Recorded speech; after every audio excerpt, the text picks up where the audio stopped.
a long, long time ready to previewing this one. Probably about 10 years worth of boxing history to dredge up, but we'll see how we get on, see how concise we can keep it. How are you doing? You all right? I'm good, mate. Good. Just putting Recovering from myself around yesterday. for a long weekend. I match yesterday. Took in quite a lot of boxing over the weekend as well. So took in the full Jacobs Ryder card on Saturday and watched the MTK card on Friday night as well, and match yesterday. So busy sporting Not a weekend. bad weekend, that all in all. It's not now, but no, we haven't really got. We're not looking into that, but. I think our thoughts on that was probably made clear on our Twitter on Saturday night of who we thought won that fight. So it was probably not I spot you had Jacobs on points in his bet. numerous in-play bets as well. You can never back the judges, man. Like it's unless you sort of just put money on that fight going the distance. I don't think you were particularly comfortable either way, were you? Ridiculous. Nah. But it is what it is. We'll leave that one where it is and move on we will to be part of that one. the boxing that is coming up. As I say, Amir Khan, Kell Brook. I feel like a deep breath is needed just to sort of soak it in and try and process absolutely everything that's gone on and is going on with this fight. Well, that's it. And I think the way I wanted to start this was before we dive into like where both lads are now in 2022.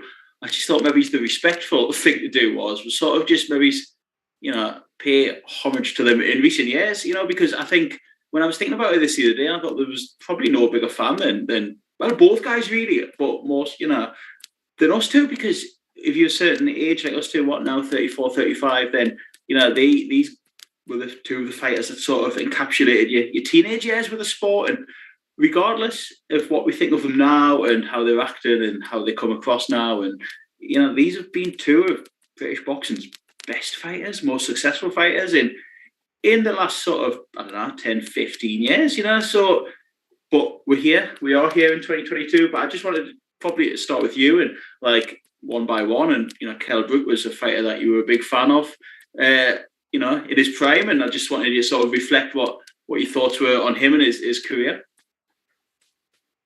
Yeah, I think just it's interesting that you said that because obviously off air a couple of days ago you said you were just going to treat this as sort of an interview and grill me on both fighters. So I did have a little wander down memory lane and look through their box recs and like looking at Brook, and I vividly remember watching him win the British title up in Scotland on Sky and like did a job. And at that age you sort of, as you say, like the age we are at a similar age to both these fighters. So to see like these prospects coming through when you're in your late teens, early 20s or whatever, you think, oh, like they're my age. There's a bit more of an affinity and an affiliation that you sort of pin to them. Like obviously we had the bigger names of like Hatton and Calzaghe when we were that little bit younger, but to see boxers of a similar age, as I say, and dare I say, similar weight at the time as well, you just sort of I don't know, like pin your hopes to them a little bit more. And like I think if you think right, like as a boxing fan, one of the joys of the sport, obviously there are many, but one of them is watching that a fighter come through from like turning pro to developing through the different levels, I suppose, going from like prospect to domestic level, both done it at that level. Like Brook obviously, as I say, won the British title and was making his way to world level. And it was like, actually, I'm sort of not living my my boxing career through them, but like it was happening almost real time because of that similarity in the ages. And like Brook straight away, he was very like exciting fighter. Obviously, at that time, you maybe get on board with all the hype and the Sky hype and the promotional side of things a little bit more. And when he's making these comparisons to Naz and like, he's boxing out the Ingle gym, he's got all these attributes. He's knocking guys out. He's looking fast, looking a bit flashy at times. And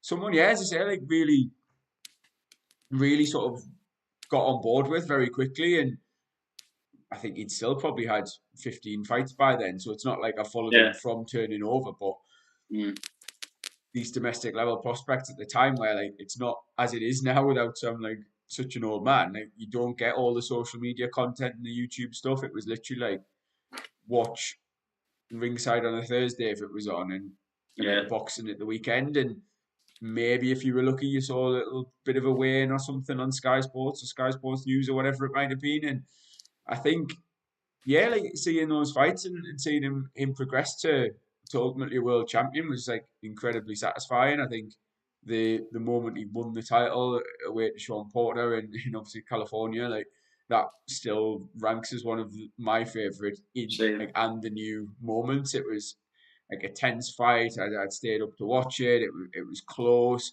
In me head, I'm like thinking, has Porter done enough here? It's very, very scrappy. Like my heart thinking, like, has Brook done enough?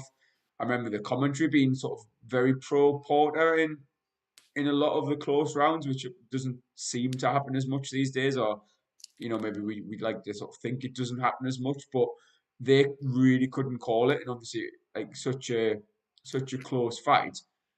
And at that point, like even by the time he'd won that title, he'd gone through a lot of frustrations. He seemed like he'd been sitting as this sort of mandatory challenger and fighting eliminator after eliminator for what seemed like years then. There was the whole saga with Devon Alexander, I think 3 or 4 times that was sort of scheduled to happen, and through various injuries and pullouts and cancellations, it never did. Porter then sort of burst onto the scene as this little mini Mike Tyson, like a wrecking ball, wasn't he? And I think Brook went out to that as a significant underdog, but almost sort of backed themselves into that corner of being the mandatory challenger. And it was like, right, we need to put up or shut up and take the risk. And for him to then go out there and get the win, it was huge. It was like the whole boxing world was seemingly where he wanted to go. And you look at the names at 147 at the time, and even in the subsequent years, like there's so many big fights that could have and maybe should have happened, and ultimately for Brook's sake and his legacy didn't. And I don't think that'll necessarily leave a bitter taste. I think he's probably done very well financially out of the sport and definitely will do this weekend. But I was genuinely, and it sounds mad saying it, but like I genuinely thought like he was going to be the best welterweight on the planet. Like Keith Thurman, obviously Danny Garcia had moved up at some point, and like Errol Spence was in and around there, but sort of up and coming. Even the likes of like Pacquiao and Mayweather were getting linked with that sort of fight. You thought, right, Brook has like got a very good chance going in against these fighters, and I think looking back now historically, that seems ridiculous, but that's with a little bit of fanboy in there. That's how highly I rated him, and it was tough to sort of justify that based on who he'd beaten and who he'd boxed. But again, maybe that was getting on board with the hype in the sort of early days of the matchroom machine that we now know and love and loathe in equal measure, I think, at times. But that all played into it, and that was all part and parcel of it. And like I could do very similar with Amir Khan as well. Like I'll let you sort of take over from that point of view, but just because I was a Brook fan, it didn't mean I wasn't necessarily a fan of Khan. Although when we're getting to picks and predictions later on, I'll explain who I thought was going to win and why. But like, no, it is. It's good to the pair of them have seemingly sort of skirted around each other for years, and obviously throughout that same generation, it's mad that we've got to this point in 2022. When you look back, like again, talking 15 years ago when we were sort of 20 or whatever, it's just it's unbelievable, really. It's mad just taking that trip down memory lane, and I know, like, I just wanted to start by doing that just before we get on to the now, and which may well be the equivalent of the analogy of 2 drunk blokes scrapping in a pub car park. But you have to remember that these 2 were class acts in the day, and just to echo what you said there, like that Porter win back in 2014, I remember it so well. I was going on holiday the next day, but I remember staying up for the fight, and like you said, it was one of my favourite and the news as well. I think just probably behind Darren Barker, you know what I mean? And that was just like, it was amazing. It was class, and I know we haven't really got time to go through the whole history of both guys, but it's just that nostalgia, I guess. And Amir Khan was the same. Again, if you're our age, then you remember British Prescott on ITV. Do you know what I mean? You'll remember Khan at the Olympics, and you remember some of the great nights he's had since as well, of which there's been many. Prescott was Sky Sports box office before anyone jacked down your throat. I'm sure it was. One of us is going to be wrong there, but I'm sure it was. I'm sure Prescott beat him on ITV. I'm sure he's like flattening his arse after. Someone will drop in the comments straight away correcting one of us. We'll see what happens. But like, was the rematch not on that? Anyway, I think it's worth mentioning, as you said, like, definitely the ITV stuff. Though I do remember, like Khan, he was probably the first boxer I remember turning pro and sort of being aware of the amateur scene because of like his success in the Olympics, and again getting on board with that. Like very close. I think like Khan's like a month younger than me or something. Like I remember like vividly sort of being this boxer coming back from the Olympics at almost the same age as me, and you're thinking, oh bloody hell, like what have I achieved compared to this silver medalist? And from that point on, he was almost like celebrity status, national treasure level, wasn't he? And I think he's had definite haters and critics throughout that as well. And like we've seen just in modern boxing, like the current sort of climate, just how vicious that can be. And even in that sort of early social media scene, like there was definitely hate towards Khan. And I'm again not going to go too off on too much of a tangent, but I definitely do think part of that is to do with his background and religion and race and culture. And it's a shame that I think he's maybe going to be, when he's retired, he'll get that full respect and adulation that his career deserves, because he's undoubtedly one of the most successful professional boxers from Britain of all time. Like there's no disputing that, whether you like him or not, or whether you can pick holes in certain fights, etc. Like, but I think it's worthwhile doing this and just sort of mention that, because I do think that the early success and the push that Khan had has played a little bit into this rivalry and is part of the fuel that drives Brook towards this sort of hatred and this rivalry.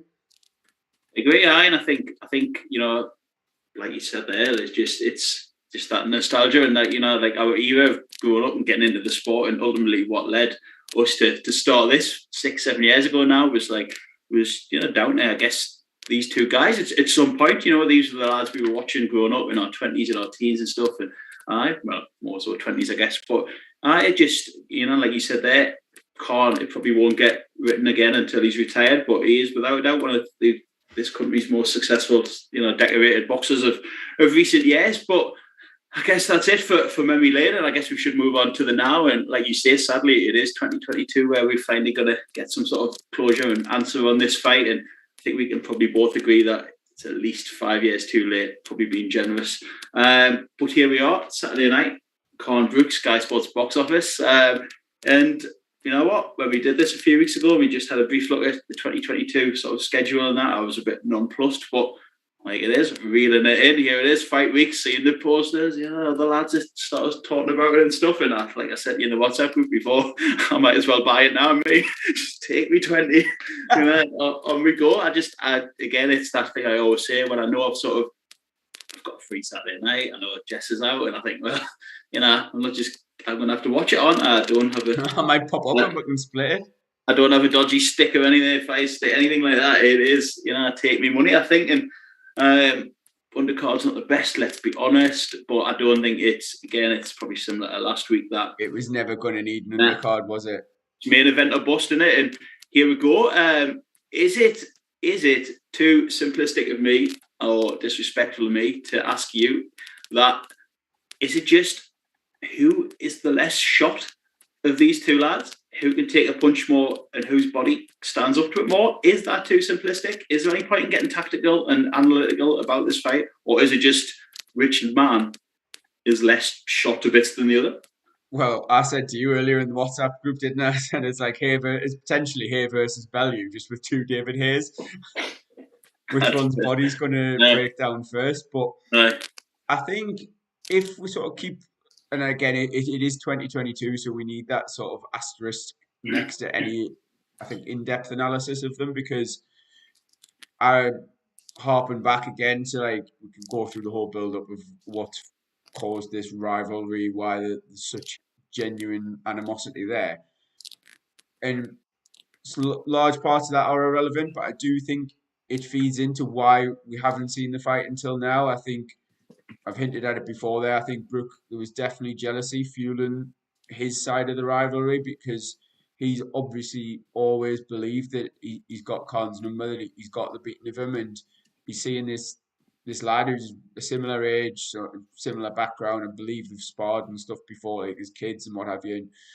And this fighter that he thinks, or he, as far as he is, he knows he can beat. He believes 100% he can absolutely demolish, and yet Khan's gone on and won multiple world titles before Brook. You know, he's had this pay-per-view push. He's probably made a lot more money in his career, I would imagine, and all this sort of thing is like has fueled it. And I think the longer it went on, the more joy Khan got of just having Brook on the end of the fishing rod and winding him up and dangling the fight in front of him. And out of the two of them, I would argue it means a lot more to Brook than Khan.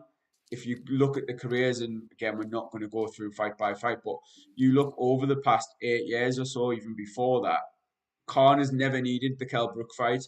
He went off and made himself a huge name in America. He beat some of the best 140 pounders on the planet while Brook was campaigning in the weight class above. I think that started to shift when Brook beat Porter because Colin was in the studio. He was campaigning at welterweight himself at that point. Didn't have a world title. Basically, sort of said like, if Brook wins this, yes, I've entertained the idea of fighting him or what have you. And then went on and fought Devin Alexander later that year. Fought Chris Algieri, I think, in his following fight. These weren't bigger fights than the Brook fight, so for me at that point, that was where it should have been made the first time. It should have happened then. There was a world title on the line. There were genuinely two of the top 10, if not higher, welterweights in the world at the time. Like, it was never, and this is obviously with a huge dose of hindsight, it's not bigger than it would have been then. But even at the time, you're thinking, just strike while the iron's hot. Like, there's a world title on the go here. This could be like your stadium fight. This could have packed out Wembley at the time. And there is always going to be that little bit of regret that it didn't happen at any point in those sort of years when it should have. Obviously, they both went separate ways. Like, Khan would rather have got chinned off Canelo than fight Brook because to his reputation, there's no damage fighting these bigger names for 7-figure purses. He was always going to have the Brook fight to fall back on, and I think that takes us to the here and now because that's how I see it. I think Khan is just sort of thinking, right, well, it means nothing now. Like, whoever wins, yes, they're going to have bragging rights, but every man and his dog will know that he's beat a faded version of his rival, no matter how faded the winner is. It's like, oh, well, would that have happened back in 2014, 2015 in their primes? Like, no one knows. It's funny when you say that, sorry, when you talk about the potential rewards then, and then, you know, like this fight now, I touched on a few weeks ago, where it's borderline sort of exhibition stage, where it's like, you know, no one's talking about world titles or anything else, and no one, you know, today I've seen them in a ring after this. To be honest, today I've seen the winner link with Conor Benn today. It's like, what the fuck?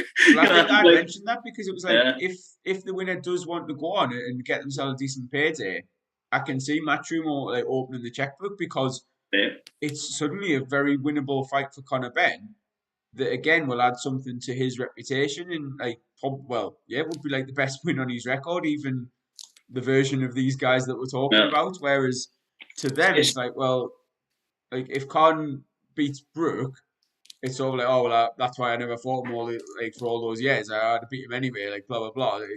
Sort of justified in avoiding the fight. And then if Brook beats Khan, again, he'll claim that, you know, he always would have done that. But I don't think Khan really has as much to lose as he would have previously. Like, at the peak of his powers, if he lost to Kell Brook, that could have been absolutely devastating for his confidence, his reputation, his future like world title of fighting Floyd Mayweather hopes, all of that sort of things out the window. Whereas now, there's nothing really in the window. It's just like, it's just I know. It's almost, as you say, exhibition levels of irrelevant, really. But it's just funny, isn't it, when you say there, like, you know, the reward back in the day when you were saying how highly rated Kell Brook, and, you know, at one point could have possibly beat anyone at 147, but now the reward for either is potentially Conor Benn. It's like, you're talking, these guys were sort of in with, linked with Mayweather's, Pacquiao's, the lot in the day, and now it is a shame that this is where we found up 2022. This is where it's wound up, and you just think like, but it is what it is. And as I say, when it come back to like Saturday night, is this fight in the ring on Saturday night? Is it just who has the most left? Is it just who is less shot? Is that what it is, or is that too simplistic? I think from a Khan point of view, potentially, and like I'm probably going to get pelters from all and sundry. Like I've always thought that Brook would have knocked him out. I think you still do, don't you? Or we'll get onto that. We'll get to that, but like I think the size, the strength, the power, the timing, like Khan has always struggled with someone that can catch him because, and you can analyze this from a technical point of view, what have you, like obviously there's always been question marks around his chin, but I think a lot of it is like the defense as well. He looks devastating, and then he has these lapses of concentration at the top level. You're going to get caught clean, and some of the punches he's been knocked out by would have dropped anyone. Like Danny Garcia is a decent puncher, was a very good puncher at 140. Obviously, the Canelo fight, like absolute picture knockout. Prescott gone on and not had the most illustrious career, but again, like a big puncher at lightweight, and Khan just sort of traded with him essentially and got clipped. And I think, yes, he's been dropped and hurt by lesser fighters, even at domestic level, going back down, to his earlier fights. And I think that's part and parcel of him. It's part of the excitement that, even if he's on top, there's a chance he'll get clipped. It's almost like an inverted Deontay Wilder. There's always the chance of him getting dropped or knocked out or hurt. Yeah. And aside from, I think, the Maidana fight, obviously, again, probably the biggest puncher that he survived. Was on all sorts of wobbly legs for part of that, but sucked it up and dealt with it and got through and got the win. From that point of view, I always thought going up at welterweight, like there was a shift in Khan's opponents. He was very careful fighting the likes of Alexander, fighting the likes of Chris Algieri that weren't necessarily going to hurt him. Yeah. Then when he has stepped in with the likes of Terence Crawford, Canelo more recently, it's almost been, well, it doesn't really make a difference to my record or my legacy reputation if I get stopped by these guys because they're that good and obviously they do hit hard. So with the whole aging bit, I think that has favoured Khan more because I don't necessarily think any differently. I think if Brook catches him clean, he'll hurt him and he'll stop him, which I've sort of always thought. Whereas Khan has definitely always been in with a chance of beating Brook. He could outbox him, he could move, he'll be faster than him and maybe sort of win it on points. Like he's definitely got the technical ability to outbox Kell Brook. I'm not going to sit here and pretend otherwise, but I think now by doing that, if he gets into that rhythm and manages to outbox him, then that could stop the 2022 vintage of Kell Brook. Brook has gone through some hellacious physical punishment. If you look at the Golovkin fight in particular, like Errol Spence did a number on him over a sustained period, and then they've both been sort of stopped by Crawford, which I don't really read too much into from either fighter because of the version of them and that went over and faced Crawford were huge underdogs. It was almost like a routine defense for Crawford in both cases. It was very, very unlikely that they were going to even go the distance with Terence Crawford, never mind beat him. Yeah. But I think they've both sustained punishment over the years. And I think, as I say, that lends itself more to Khan. I think he's going to be more capable of getting the stoppage because of the state they're in than Brook. I think Brook was always capable of getting the stoppage, so doesn't really get any more advantage from it, whereas I think Khan will probably be a lot more confident of maybe breaking Brook down physically. I am intrigued to see how Khan starts. Will he start fast? Will it be sort of vintage Khan for 2 or 3 rounds for as long as he can do it? Will he, does he still back himself in that way, in that flashy hand speed Khan, fast Khan, in and out Khan, or not? Like, does Brook still, again, fancy himself as a bit of a banger and think he'll hit Khan's chin, like like you say, and I think that is where I'm sort of leaning. I think if it doesn't get stopped early by either man, then, and I know you sort of disagree with this in the WhatsApp group today, I can just envisage it in my head and just seeing it just get absolutely messy, horrific after 6-7, and just somehow limping on plus 12, and like it's that pub, two drunks in the pub car park analogy again, that it could just. But you said maybe the bodies won't hold up. I don't know, but I can just see. I just think if it doesn't go early, it could limp somehow to the 12th. Just two haggard men limping to the final bell. And again, I know that's probably harsh, and I don't want to seem like I'm doing a disservice here, but you have to face facts, and it is 2022, and neither man is at their peak. We know that. Again, I don't think that's been helped by stuff like the gloves are off or interviews. I don't think either of them particularly talk well. I don't think Khan has for a lot of time. He goes around in circles in interviews. Sometimes you just think, if you listen to the question you're being asked, he doesn't come across as the most intelligent, shall we say. And again, I just think that lends itself to that analogy that I keep coming back with. It almost seems like it's two old geezers in the pub arguing who was the hardest back in the day, but finally they're going to get in the car park and settle it out.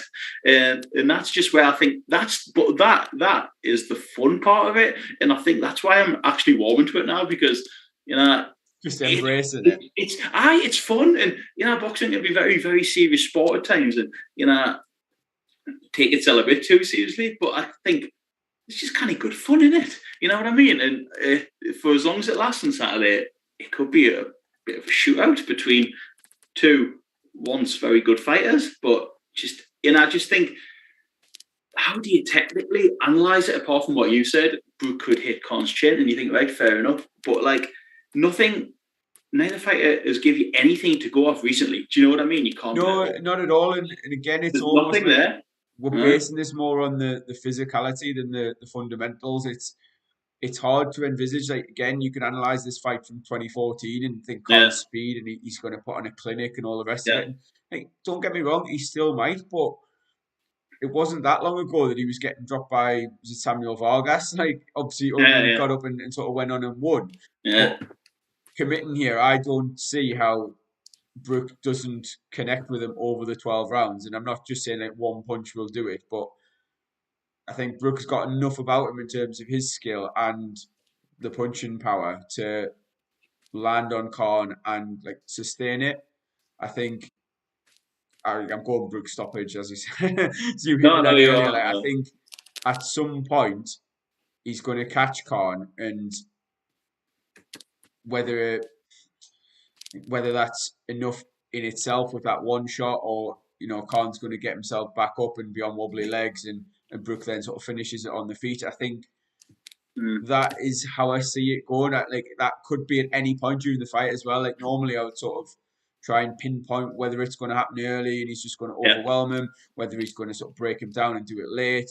Like, I try to be really specific in my predictions, and I really can't with this one, because it could be the first exchange. It could be like getting absolutely outboxed for the best part of 12 rounds and clip him with something near the end. Like, I really don't know. But one of my mates texted me actually yesterday morning about it. He was like, "Oh, are you going to be watching it?" And I was like, "I really don't know." Like, when it first got made, I rolled my eyes. It was like the whole sort of boxing Twitter, just like, "Oh, what is too late, too little, too late." I really don't care.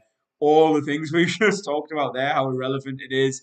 It means nothing to either man going forward. It's the opposite of what I normally look for in value of a boxing show, like weighing up the relevance of the main event, the quality of the undercard, all of this. Agreed. And then it's like hearts just coming overhead and thinking, actually, like, if I was selling this, yes, there's a genuine grudge match. There's a lot of history, too much history, but also it's potentially a very entertaining fight. Like, I remember going around with my mates and staying up for Mayweather Pacquiao, and like, obviously even the more casual fans understood just how like big a fight and big an event that was. But I made an absolute killing on like Mayweather points, Mayweather unanimous decision, the fight that go the distance, all of this. And it's a great night, it was just like, that was never going to, for me anyway, Mayweather was never going to let that fight catch a light and be entertaining, because that played into Pacquiao's hands. Whereas I love that you've got on the Amir with a patio here. What are you doing? There's not going to be many podcasts comparing. I'm going to compare it to contrast really, because it's totally the opposite. Like, I don't think either man come Saturday has the sort of will have the control over that to do that. I think where Brook potentially is undone is just how much this fight means to him as opposed to Khan. I think he's definitely the more wound up and the more emotional, and he might be sort of a little overcooked in that regard, like we talked about with Liam Williams and Eubank, and the sort of letting it get in your head a bit much. And Brook might potentially do that, and sort of I don't know what impact that would necessarily have on him, but maybe he's not able to stick to any game plan that they've worked on. I think Khan in the ring has the better potential of doing that, but whether either man or both men can do what their brains want them to do in the ring anymore, well, that's it, I really don't know. And it was an easy sell to me, mate. As I say, I messaged him saying like it'll be fun to watch because like both of them could go down off any punch and any shot, and it's totally unpredictable in that regard. So I think it has all the potential in the world to be a really entertaining fight, but for the wrong reasons. I think the example that you cited earlier, and I think just stands up, and that's Bellew here. I think there was nothing on the line there. No one was talking about world titles, this, and this. It was that the fun element of two older fellas just slugging it out and seeing who was going to withstand it. And I think that's a cracking example of a recent similar type of fight. And it's I've just literally got a message there when we've been chatting off a mate who never really talked boxing. He's like, "So Steve, what you reckon?" Then Conor Brook, and it's got that appeal because they're still names, and they are names that people have known and heard of for the last 10 to 15 years. And I just think like it's really interesting, and like, we always look at it from a betting point of view, and Kell Brook is the odds-on favourite. He's 4-6, 4-7 most places. Amir Khan, you can get over even money on him, probably 11-8 most places, which is interesting in itself. I think that's surprising, really, because I can't split them. Like, obviously, I'm picking Brook, and that's maybe just more of a historical thing. Like, I've thought it for years, so I can't really go back on that now. But you said you're going to make specific predictions and stuff, and I just think, actually, I don't think I'm like gonna. I think if I'm going to bet on it on Saturday night, I think if I see it as a 50-50 who's the least shot, then I might as well just go for Khan at the plus money. Do you know what I mean? And just go for it that way and hedge my bet and think I'll just take the above evens on Khan. But it's going to be fun, and I think like what you said, like it's not going to be one of those technical things like Mayweather Pacquiao. It is going to verge on the side of Bellew here in that sort of shootout, gunslinging, let's just see how this goes type of way. And sometimes maybe that's all you need, and maybe I am a total hypocrite, but as I said, I know for a fact I'm going to buy it. So it's coming around fast, and I don't know, just starting to get a bit up for it, and up for it in a way that I can separate it from like the technical side of the sport, and I'm up for it in a pure casual, let's get it on type of, let's pack out the life out of each other and see what happens type of way, rather than that. I think it's like who's going to be the best at this and who's got the reach and all this, and it's just literally get in the ring and slug it out type of crack for me. And do you think that they're going to go into it with that sort of mentality though? I don't know, because it's interesting. I've seen like there's rumours kicking around today on Twitter. Brook's struggling at the weight. Will he make 149? Oh, I've heard he's got an ankle injury. You just think, could that? This is totally talk sports style, but could something like break later in the week? I don't mean an ankle or a bone. I mean like news. Like it's one of them fights that you think, I'll always believe it when they're actually in the ring. It just could something come out later in the week. It makes you think like, is Brook tight at the weight? You just don't know. Like, what was it, 149 on Saturday? I think that like the Brook and the weight thing's been something going on for ages. Eddie Hearn planted that seed very early on, and he's reign, wasn't it? That he was tight at 147. He's huge. He's killing himself to make the weight, and the plan was like always to move up, and then obviously he did for the Golovkin fight, and it was all like that was sort of wasn't the plan. Like that was up the middleweight, like 2 weight classes, and then it was like, all right, well, okay, he'll probably come back down to the junior middle, but then he didn't want to give up his belt. So fought Spence again at 147 and like lost to Spence, and then it was almost very easy after that loss to just be like, oh well, actually it was the weight, and he came back apparently launching an assault on the super welterweight division, had a couple of absolute like underwhelming wins and just sort of tread water a little bit, but it didn't really go anywhere. There wasn't seemingly a plan to get him in with any of the world champions or make any big fights. And then obviously he went back down to welterweight later on in his career to fight Crawford. So it was like, well, it's almost like if the money was there, and I think even at that point he'd said like if Khan wanted it at welterweight, he'd get back down to welterweight. And it's like, well, either it's killing you and it's sapping your performance, and you can't physically do that, or you could just keep going at welterweight, but you don't want to because like you're not the best there anymore. Like Spencer's obviously like, quite literally caved his face in. Like there's I think with Brook, it's always been sort of on his mind, on like in the public's mind that he maybe can't make the weight. And I mean, again, like the fact that it's a catchweight just shows how irrelevant it is. It's not a welterweight eliminator. It's nothing like talking about fighting Conor Benn for obviously would be welterweight, but like it's not even at that weight, and it's not in the weight above because like, Khan's not really like a fully fledged junior middleweight or like middleweight, whatever. And again, that just almost adds to the farcical element of it that it's like, oh, 149 pounds. And again, those couple of pounds could make the difference. Like, it could be too much for Brook to make. Who knows? But I just I think it's like it's just another thing that another little sticking point why this fight hasn't been made over the years, and suddenly now like has been made, and they've all agreed to all these extra little stipulations and stuff. That's where I'm coming from, and I just think that's how I'm sort of separating it from, how do I say it, like regular boxing, normal boxing. Like I'd like to think, we, at least you and sometimes me, put ourselves in like, the analytical eye, and we'll talk seriously about fights, and we look at both men equally, and so where do you think we'll go next, and blah blah blah. And I just think you can't really do that for this. You just have to take it in isolation for what it is. It's Brook. It's 2022, and let's just enjoy it on Saturday night. And you've got a guy on YouTube there, Vinny Liotta. Sounds like a mafia don, doesn't he? I agree. Kell will catch him, and that will do it. And you just think a name like that. I'm glad he agrees. I know. Again, I can see that. I'm not disputing that just because I might take a little punt on Khan. When you do think of possible outcomes, that is probably the most possible one, and the one that sticks in your head the most. You can't see it. Sadly, you can see Khan sprawled out, and there's no point in looking to see where both guys will go next and what do we think. And let's not kid ourselves that either of them have world title aspirations again and all this. And it may well be the case that it's Conor Benn or bust. Do you know what I mean? Yeah. It's a cash out fight, a checkbook fight, and but that's one that I'm strangely looking forward to.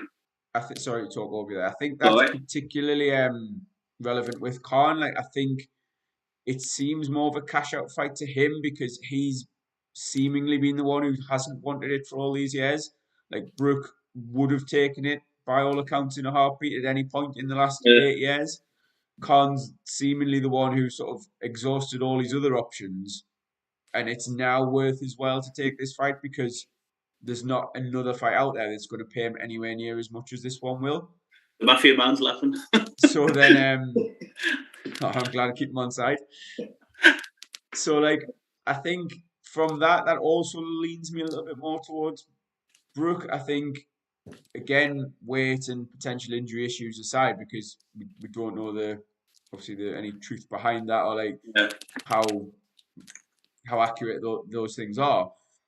I mean, again, you look at Hay Bellew for that. Like, there's all the rumours fight week, wasn't there, of Hay going off to Germany and getting surgery and all this sort of thing. And then you see it happen in the ring and unfold in the ring. And you just couldn't believe what was actually going on.